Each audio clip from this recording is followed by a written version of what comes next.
Hello friends, स्वागत है आपका हमारे यूट्यूब चैनल फॉर इंजीनियरिंग में। हमारा उद्देश्य आपको दिखाना वो जो शायद आपने पहले कभी ना देखा हो। हाँ तो गुरु, क्या हाल चाल है? आज हम बात करने वाले हैं lack of penetration. This is also part of defect of welding, right? ये भी एक वेल्डिंग के डिफेक्ट का एक पार्ट है, lack of penetration. Lack of penetration कितने टाइप का होता है मेरे भाई? चलो आज हम बात करते हैं लैक ऑफ पेनिट्रेशन। पहली बात तो होता क्या है? पेनिट्रेशन का मतलब होता है प्रवेश करना।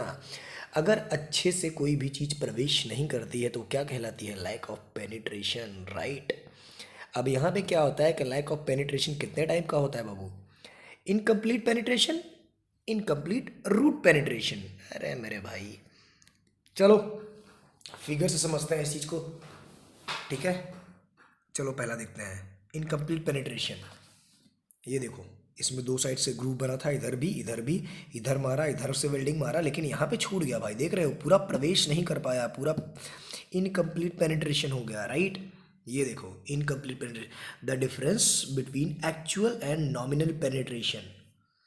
अब इसमें एक चीज़ ये देखो भाई, कॉजेस और प्रिवेंशन, ये बहुत इंपॉर्टेंट है। मैं बार बार बात करता हूँ भाई, अगर आप एज अ क्यूसी इंजीनियर काम कर रहे हैं और आपको कॉजेस और प्रिवेंशन नहीं पता है तो मेरे भाई, क्या आप खाक क्यूसी का काम कर रहे हो? लानत है तुम्हारी ज़िंदगी पे मेरे भाई। चलो हम बताते हैं, आज के बाद ऐसी कोई दिक्कत नहीं आएगी।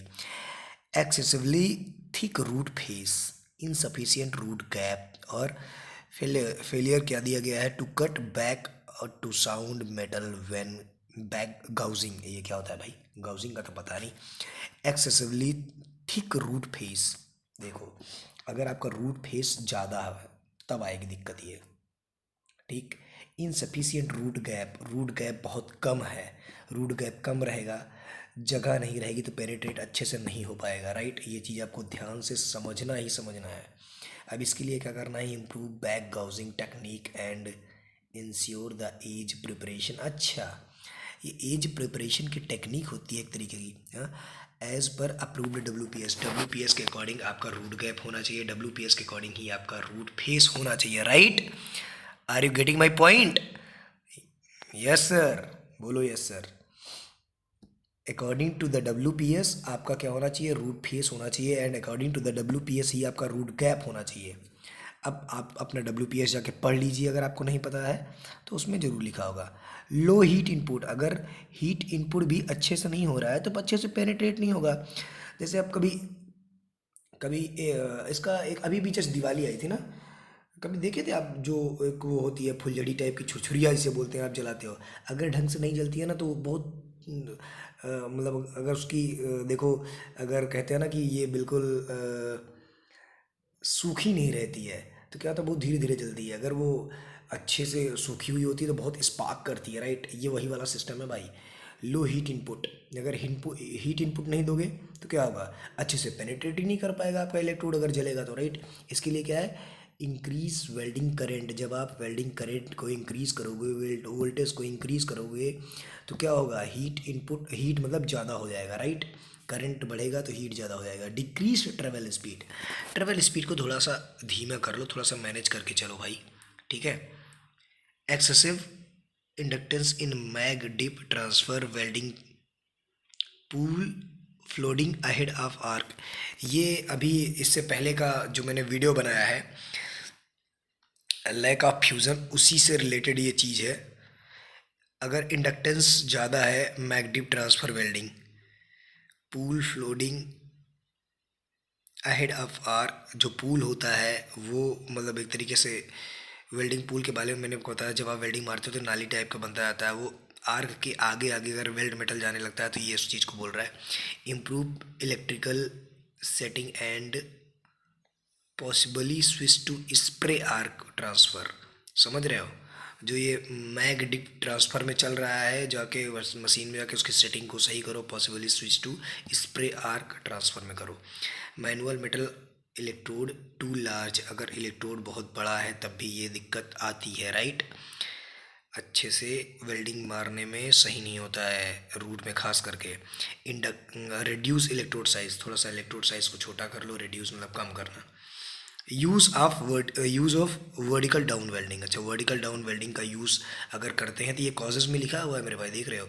स्विच टू क्या लिखा है, switch to vertical up procedure, vertical up में आओ, जो वर्टिकल डाउन मार रहे थे वर्टिकल अप में मारो, ठीक है। ये प्रिवेंशन में दिया गया है। अगर आप वर्टिकल डाउन में मारोगे तो इनकम्प्लीट पेनिट्रेशन के चांसेस ज़्यादा रहेंगे, वर्टिकल अप में मारोगे तो इनकम्प्लीट पेनिट्रेशन के चांसेस बहुत कम रहेंगे, ठीक है।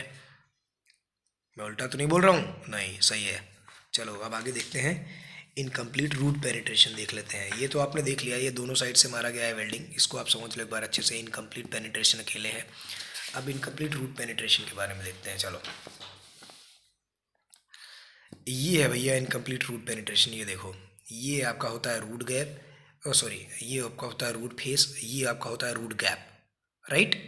रूट गैप, दो पाइप के बीच का गैप होता है रूट गैप, और यहाँ पे एक छोटा सा जैसे पाइप ऐसे होता है, बिल्कुल सीधा काट दो तो सीधा, उसी के अकॉर्डिंग ये थोड़ा सा यहाँ पे पहले सही होता है, बिल्कुल एज नहीं होता है, ये पतला नहीं होता है, बेवल फेस जो आपका है ये ऐसे यहाँ आता है, फिर ऐसे होता है, सीधा होता है, ये डायरेक्टली यहाँ से आके यहाँ नहीं मिलता है।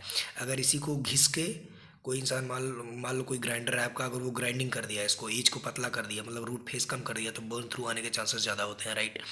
अगर ये ज़्यादा मोटा भी रह जाता है तो क्या होता है, अच्छे से ये फ्यूज नहीं हो पाता है, ठीक है, समझ रहे हो ना।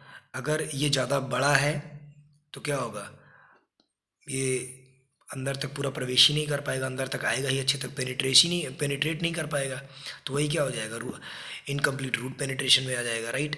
ये देखो यहाँ दिख रहा है, देखो यहाँ ऐसे दिख रहा है, यहाँ देखो, यहाँ वेल्डिंग मारा, पूरा आ ही नहीं पाया, देखो रूट फेस यहाँ, देखो देखो देखो देखो यहाँ पे देखो, ये वाला एरिया, ये वाला एरिया ऐसे दिख रहा है, ये ग्रुप बना हुआ है, देखो, राइट।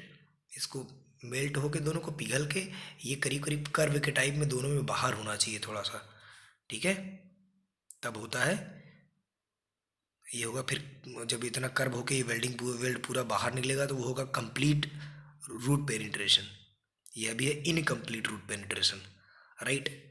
तो ये जो चांसेस आते हैं खास करके, एक तरीके से लैक ऑफ रूट फ्यूज़न भी है, रूट फ्यूज़न देखो, रूट में फ्यूज भी नहीं हुआ है, ठीक। अब इसमें क्या है, इसके causes and prevention same as for lack of root fusion, देखो लैक ऑफ रूट फ्यूजन की तरह ही इसका कॉजेज एंड प्रिवेंशन है। चलो देख लेते हैं लैक ऑफ रूट फ्यूजन। ये देखो दोबारा से मैं आपको बता देता हूँ, इससे पहले वाले वीडियो में मैंने आपको बताया था, आप फिर से एक बार देख लो। लैक ऑफ रूट फ्यूजन के कॉजेज एंड प्रिवेंशन क्या क्या है, लो हीट इनपुट, कॉजेज जल्दी जल्दी देखो, excessive inductance in MAC deep transfer welding, MMA electrode too large, use of vertical down welding, large root face, small root gap, incorrect angle or electrode manipulation, excessive misalignment root। इसके prevention में देखो, increase करना है आपको welding current increase करोगे तो heat input जो है, जो लो आपको बता रहा है वो हीट इनपुट आपका मेंटेन हो जाएगा। डिक्रीज ट्रेवल स्पीड को थोड़ा सा धीरे करो, बहुत ज़्यादा भागते हुए वेल्डिंग मत मारो, ठीक है, जल्दी जल्दी में वेल्डिंग मत मारो, जल्दी जल्दी में मारोगे तो लैग कर जाएगा, लैग मतलब छूटना होता छूट जाएगा। Use correct inductance setting for the parent metal thickness के लिए जाके सेटिंग को आप सही करो, राइट। रिड्यूस इलेक्ट्रोड साइज, यहाँ पे बता रहा है कि अगर आप बड़ा इलेक्ट्रोड रहेगा तो प्रॉब्लम आएगी, मतलब थोड़ा सा इलेक्ट्रोड साइज को छोटा कर लो। Use of vertical down welding अगर मारते हो तब ये कॉजेज में दिया गया है। इसके प्रिवेंशन में क्या करना है, स्विच टू वर्टिकल अप में आप स्विच कर जाओ वेल्डिंग प्रोसेस को, तब आपका क्या होगा, ये प्रिवेंशन मतलब चीज़ें सही हो जाएंगी, राइट। लार्ज रूट फेस, अगर रूट फेस अगर आपका लार्ज है तब भी दिक्कत है, मतलब रिड्यूस रूट फेस, ग्राइंडर को बोलो रूट फेस अगर बना रहा है तो भाई बिल्कुल सही तरीके से बनाए, राइट। स्मॉल रूट गैप आपका बहुत ज़्यादा कम नहीं होना चाहिए अकॉर्डिंग टू द WPOs, आप उसे इंश्योर करो, अगर वो सही नहीं है फिलर गेज से चेक करो, अगर कम है तो उसमें थोड़ा सा गैप लो, राइट, फिटर को बोलो उसको वो गैप करेगा, राइट। इनकरेक्ट एंगल और इलेक्ट्रोड मैनिपुलेशन, अगर आपके इलेक्ट्रोड का एंगल सही नहीं है तब भी दिक्कत आने वाली है, इलेक्ट्रोड के एंगल को सही करो वेल्डिंग करते समय during welding, right. Excessive misalignment at root पे अगर ज़्यादा ओवरलैप है, मिसअलाइनमेंट है, मतलब हाई लो है, अलाइनमेंट सही नहीं है, तब ज़्यादा दिक्कत आने वाली है। इंश्योर करेक्ट अलाइनमेंट, समझे, इंश्योर करो कि आपका करेक्ट अलाइनमेंट होना चाहिए, आपका फिटअप बिल्कुल ओके होना चाहिए, राइट।